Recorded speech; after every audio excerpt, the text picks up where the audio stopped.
Good morning, Forward City family, and welcome to our online gathering. We are really glad that you're joining with us this morning, really as we continue the conversation that we started last week. Now, next week, we're going to be having another live gathering, and we would like to invite you to come.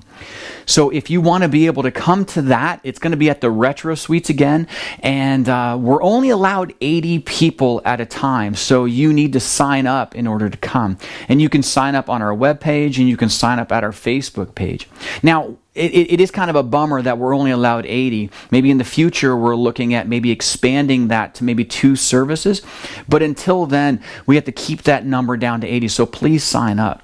And for those of you who aren't going to be joining with us live but are going to be watching online, 10:30, we're going to be broadcasting the message so you can kind of be with us as for those alive and those at home as we worship together as one family. Now, as we continue to talk about the things that we kind of brought up last week, there's no denying the fact that there's this growing divide politically. And some people, instead of handling these real differences in a healthy way and with wisdom, they've let their political positions excuse or even justify some very bad behavior.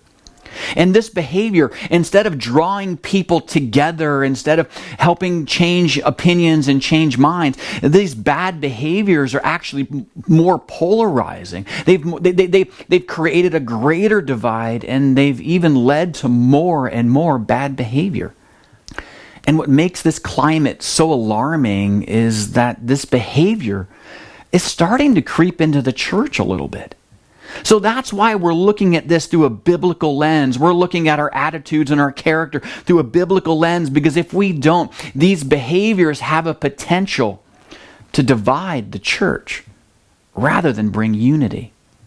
And what makes this so dangerous is that when the church is fighting amongst themselves, we lose the opportunity, we lose our witness with those far from God. And so I believe that's one of the reasons why Jesus prayed this prayer just before he's getting ready to go off to be crucified. He prays this: I will remain in the world no longer, but they are still in the world, and I am coming to you. Holy Father, protect them by the power of your name, the name you gave me, so that they may be one as we are one. Now, last week we talked about and we were reminded how we need to put Christ before our politics. And that as Christians, we need to respond to our differences differently. Now, today, it's a little bit different. Today, we're going to be looking at an area of your life and my life that has the power to strengthen unity, to build unity. But at the same time, the same thing inside you and the same ability that I have has the ability to hinder and to destroy unity. Now, the Apostle Paul wrote a lot about this, and he keyed in on this truth in his letter to the people of Ephesus. And listen to what it says in chapter 4, verse 29. It says, "Don't let any unwholesome talk come out of your mouths, but only what is helpful for building others up according to their needs, that it may benefit those who listen." Brother and sister in Christ, our words matter. They matter so much. It matters what you say, and it matters how you say them. See, in our culture right now, words are being carelessly thrown back and forth. It's like we're warring with our words. It's not just happening in the political realm. It's happening in the church. It happens in homes. It happens from kids to parents and parents to kids. It happens in our friendships. So he starts this part off by saying, don't let any. Which leads us to believe that the words that come out of our mouths don't come out by accident. Now, they may not be what you intended to say. They may not be the right, correct words that you wanted to convey, but those are the words that came out. They didn't slip out. It may have come out in a moment of anger. It may have come out in a moment of frustration. They may have been taken wrong, and that wasn't the way that you intended for them to be taken. They're just taking it a different way. But what this is telling us here is that our words are not accidents. Our words are choices. This is why he says, don't let any. He's saying here, if you don't want it to be heard, don't say it.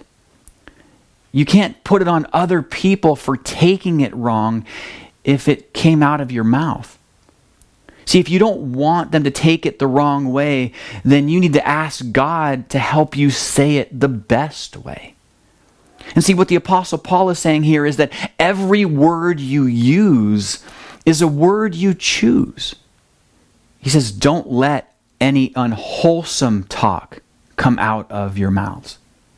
Now we need to understand, the Apostle Paul's not just talking about foul or abusive language. He uses this word that we translate as unwholesome, and it has the idea that it's words that tear down rather than build up. It's words that don't bring wholeness to a person, but rather hurts a person. And you and I know these kind of words. We don't need a lot of examples, but it's those thoughtless words that we use when we're frustrated. It's those unkind words when you're tired. It's those sarcastic words that you use when you've had it up to here. It's those put downs and those insults that we say when we don't agree with another person and we're mad or we're angry. But what we also need to recognize is not just the words that we say, it's the way that we say them. Because words and phrases, they account for approximately 10% of the communication between people. See, the other 90% consists of body language and facial expressions and voice intonation, rhythms, and physical connection. See, what you say might be right, but the way that you say it might actually be leading to tearing down the individual rather than building them up. Don't let any unwholesome talk come out of your mouths, but only what is helpful for building others up according to their needs, that it may benefit those who listen.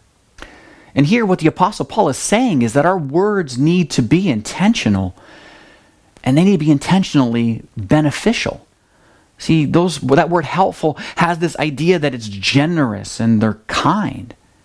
And the word building here, it means helping someone become more able. It's words that encourage. And now they may be words of rebuke. They might be words of teaching. They could be encouraging words. They could be comforting words. They could be words of disagreement. But yet what he's saying here is that every time we say them, it's always done under control. It's always done to build rather than take away. It's always without selfish gain. And it's always done in love. That words that help and build always have a redemptive purpose. And it should always add to the benefit and the value of the one who hears it. Benjamin West was a famous American painter whose paintings are in museums all over the world. And he started painting when he was young. In fact, he would go on to say that he actually started painting. He realized that he could paint one day when his mother went out and he was told to look after his sister Sally. And so while she was gone, he found some colored ink and decided that he was going to paint his baby sister. But as a young kid and just kind of learning his craft, he created a major mess in the process. But he would go on to say when his mother came home, she saw what had happened and walked over to him. And instead of saying something about the mess, she took the painting in her hands and she looked at it and she said, "It's Sally." And then she kissed him on the forehead and walked on. She didn't comment on the mess. He didn't get in trouble for the things that he had done. Instead, she celebrated the art with her words. He would later on say in his life that it was his mother's kiss that made him a painter. Now, some of you are hearing this, let's be honest, and you're not going to say it out loud, but you're thinking it. You're thinking, Mark, okay, slow down a little bit. Kind of notch it, take it down a couple of notches. You're making a big deal out of nothing. Because after all, Mark, they're just words. And, they said it, and, I'm just saying it back, and, or they understand, or they know what I mean, or it's not that big of a deal. If we're not careful, our words can hurt. If we're not careful, our words can ridicule and insult and put down. Our words can tear down, and our words can make us look good by making other people look bad. Our words can hurt for generations, and if we're not careful, our words can actually divide. But at the same time, if we're intentional, our words can heal. They can inspire. They can cause someone to reconsider an idea. They can help change minds. They can bring people back on their walk with Jesus Christ. Our words can build unity and health. See, we need to understand our words matter. And as followers of Jesus Christ, we need to take captive the things that we say, and we need to take captive of how we say them. We're Christians first. And there are going to be people who disagree with us. There's going to be different opinions, and how we respond to that matters. Don't let any unwholesome talk come out of your mouths, but only what is helpful for building others up according to their needs, that they may benefit those who listen, even if they don't agree with you.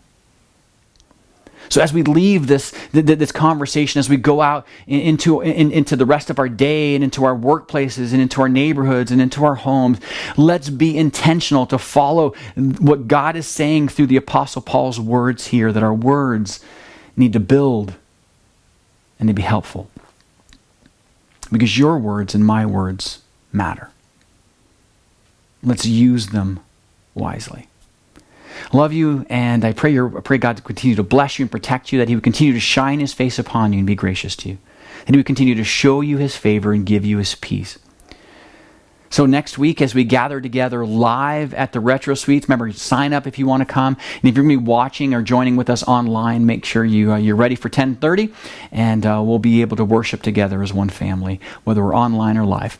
Love you, and we'll see you next week. God bless you.